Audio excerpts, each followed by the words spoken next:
ചേലക്കര അങ്ങനെ ജനവിധി എഴുതിയിരിക്കുകയാണ്. LDF സ്ഥാനാർത്ഥിയായിരുന്ന UR പ്രദീപാണ് ഇപ്പോൾ നമുക്കൊപ്പമുള്ളത്. പ്രതിപെട്ട വലിയ പ്രചാരണം, അതിനുശേഷം ചേലക്കര ജനവിധി എഴുതിയിരിക്കുന്നു. താങ്കളുടെ മുഖത്തൊരു പുഞ്ചിരി കാണുന്നുണ്ട്. എങ്ങനെയാണ് ഇപ്പോൾ പോളിംഗ് ശതമാനം ഒക്കെ ഒരു ഏകദേശ കണക്ക് വരുമ്പോൾ പ്രതീക്ഷ? ഈ ചെറിയ തുടക്കം മുതലേ ഉണ്ട്. ഇത് ഇന്നിപ്പോൾ പോളിംഗ് കഴിഞ്ഞിട്ടില്ല. ഒരു ബൂത്തും കൂടെ വരവൂർ പഞ്ചായത്ത് തളി മേഖലയിൽ 7-ാം ബൂത്ത് പോളിംഗ് നടന്നുകൊണ്ടിരിക്കണം. അതുകൂടെ കഴിഞ്ഞാലാണ് നമ്മുടെ പൂർണ്ണമായ എത്ര പെർസെൻറ്റേജ് ആണെന്ന് പറയാൻ കഴിയുള്ളൂ. ഏതായാലും 2016 ഒരു മറ്റേ പോളിംഗ് ശതമാനമല്ല ഇത്തവണ ഉണ്ടായിട്ടുള്ളത്. എന്നാൽ ആ പോളിംഗ് ശതമാനം വെച്ച് ഇന്ന് ഉണ്ടായ പോളിംഗ് ശതമാനം ഏകദേശം വെച്ച് കണക്കാക്കുമ്പോൾ തന്നെ നമുക്ക് ഒരു നല്ല വിജയം ഉണ്ടാകും. കാരണം ഞാനിന്ന് എല്ലാ ബൂത്തുകളിലും പരമാവധി ബൂത്തുകളിൽ എത്തിപ്പെടാൻ പറ്റിയിട്ടുണ്ട്. അവിടെ എത്തുമ്പോഴെല്ലാം പ്രവർത്തകർ നല്ല ആവേശത്തോടുകൂടിയാണ് ആ പ്രവർത്തനം. അവർ എൻ്റെ മുഖത്ത് പോലും നോക്കാനുള്ള സമയമില്ല. അവർ കൊണ്ടുവരാൻ വേണ്ടി നിശ്ചയിച്ച സ്കോഡുകൾ എല്ലാവരും എത്തിയോ ഇല്ലയോ എന്നെല്ലാം നോക്കി അവരതിൻ്റെ പണി തിരക്കിലായിരുന്നു. എന്തായാലും അത് നല്ല വർക്ക് അവിടെ താഴെ നടന്നിട്ടുണ്ട്. പാർട്ടിയുടെ വോട്ടുകളൊക്കെ കൃത്യമായി പോൾ ചെയ്യപ്പെട്ടു. അതിൻ്റെ ഇനിയിപ്പോൾ അതിൻ്റെ ഒരു കൺക്ലൂഷൻ നടന്നുകൊണ്ടിരിക്കുകയാണ് അവിടെ. അതും കൂടെ ആകുമ്പോൾ നമുക്ക് അറിയാൻ കഴിയും. അതായത് ഞാൻ പോയ ഭാഗങ്ങൾ അന്വേഷിച്ചപ്പോൾ ഇനി 2 വോട്ട് 4 വോട്ട് അല്ലെങ്കിൽ 7 വോട്ട് ഈ നിലയ്ക്കാണ് അവർ മറുപടി പറഞ്ഞത്. എന്തായാലും അത് നല്ലപോലെ താഴെ നടന്നിട്ടുണ്ട്. അതെല്ലാം നോക്കുമ്പോൾ പാർട്ടിക്ക് കണക്കാക്കുന്ന വോട്ടുകൾ വന്ന് ചെയ്താൽ തന്നെ നല്ല ഭൂരിപക്ഷത്തോടുകൂടി നമുക്ക് ജയിക്കാൻ കഴിയും. അത് കൂടാതെ ചില പ്ലസ്സും ഇപ്പോൾ 2016 പുതിയ കാൻഡിഡേറ്റായിട്ടാണ് ഞാനിവിടെ ഉണ്ടായത്.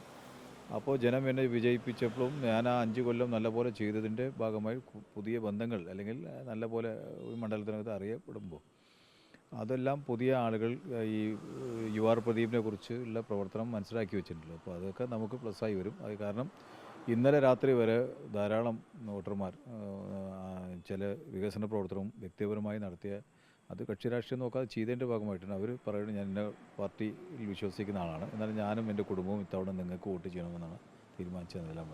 അപ്പോൾ അതെല്ലാം ഒരു പ്ലസ്സായിട്ടാണല്ലോ വരിക. അതുകൊണ്ടാണ് വലിയ ആത്മവിശ്വാസം നിൽക്കുന്നത്. മൊത്തത്തിൽ എങ്ങനെയായിരുന്നു മത്സരം ഇത്തവണ? താങ്കളുടെ ഒരു 2ാം മത്സരം കൂടിയായിരുന്നല്ലോ. ഒരു ശക്തമായിട്ടുള്ള മത്സരമുണ്ട് എന്നൊക്കെ പ്രചാരണത്തിൽ തോന്നിപ്പിച്ചിരുന്നു. ഇത് ഞാൻ തുടക്കം മുതലേ ഞാൻ മീഡിയാസിനോട് പറഞ്ഞു, പ്രത്യേകിച്ച് റിപ്പോർട്ടറും സൂചിപ്പിച്ചായിരുന്നു. ഇതിവിടെ അങ്ങനെ ഒരു അന്തരീക്ഷം ഉണ്ടാക്കുകയാണ്. നല്ല ടൈറ്റാണെന്ന്. അങ്ങനെ അല്ല. അത് എനിക്ക് തോന്നിയത് നമുക്ക് പോകുമ്പോൾ നല്ല പോലെ മറുപടിയും അതുപോലെ തന്നെ സ്വീകരണങ്ങളെല്ലാം ലഭിക്കുന്നതെല്ലാം നല്ല ആവേശകരമായിട്ടാണ് കാണാൻ കഴിഞ്ഞത്. അത് 2016 കണ്ടേക്കാൾ കൂടുതലാണ് എനിക്ക് അനുഭവപ്പെട്ടത്. അപ്പോൾ അത് തന്നെയാണ് തുടക്കം മുതൽ ഞാൻ പറഞ്ഞത്. ഒരു കാരണവശാലും അങ്ങനെ ടൈറ്റായിട്ട് ഞങ്ങൾക്ക് തോന്നിയിട്ടില്ല. ഇനി അപ്പുറത്ത് എന്ത് ചെയ്യുന്നു എന്നതും ഞങ്ങൾ ശ്രദ്ധിച്ചില്ല. ഞങ്ങൾ നടത്തിയ പ്രവർത്തനം, നടത്താൻ പോകുന്ന പ്രവർത്തനം വയ്ക്കുമ്പോൾ തന്നെ അതിൻ്റെ മറുപടിയും അതിൻ്റെ സന്തോഷം കാണുമ്പോൾ നല്ല പോലെ തന്നെ പിന്തുണ ഉണ്ടാകും എന്ന കാര്യത്തിൽ ഉറപ്പുണ്ടായിരുന്നു. നേരത്തെ ഞാൻ പറയാൻ തുടങ്ങി. ഇന്ന് വരെ അങ്ങനത്തെ ഒരു പ്രവർത്തനം തന്നെ നമുക്ക് കാണാൻ കഴിഞ്ഞു. UDFൻ്റെ ഈ ഇപ്പോൾ പ്രതിപക്ഷ നേതാവ് അടക്കം വരുന്നു, വലിയ നേതാക്കൾ വരുന്നു, പുറത്തുനിന്ന് പ്രവർത്തകർ വരുന്നു. അതൊക്കെ ഏതെങ്കിലും ഒരു ഘട്ടത്തിൽ ഒരു മത്സരം കടുക്കുമെന്ന് തോന്നിയിട്ടില്ല. ഞാൻ പറഞ്ഞല്ലോ, ഇടയ്ക്ക് വെച്ച് ഞാൻ പറഞ്ഞിട്ടുണ്ട്. എത്ര ഉന്നത നേതാക്കന്മാർ മറ്റു രാഷ്ട്രീയ പാർട്ടികളുടെ വന്നാലും അവർ ആർക്ക് വേണ്ടി സംസാരിക്കുന്നു? ചേലക്കരയിലെ ഈ ഇന്ന പാർട്ടിക്ക് വേണ്ടി അല്ലെങ്കിൽ UDFന് വേണ്ടി സംസാരിക്കാൻ വരുന്നു. NDAയുടെ സ്ഥാനാർത്ഥിക്ക് വേണ്ടി NDAയുടെ പ്രവർത്തനവുമായി ബന്ധപ്പെട്ട് പറയാൻ വേണ്ടി വരുന്നു.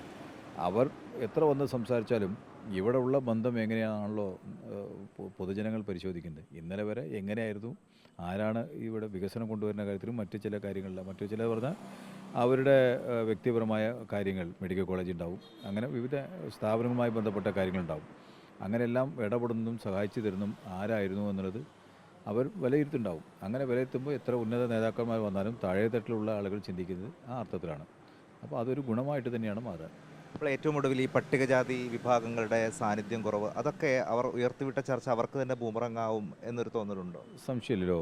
ഒരു ജനാധിപത്യ രീതിയിൽ ഇവിടെ ജയിച്ച് കയറാം എന്നത് ചിന്തിക്കുമ്പോൾ എല്ലാ തെരഞ്ഞെടുപ്പിലും ഇത്തരത്തിലുള്ള പ്രവർത്തനം നടക്കുന്നുണ്ട്.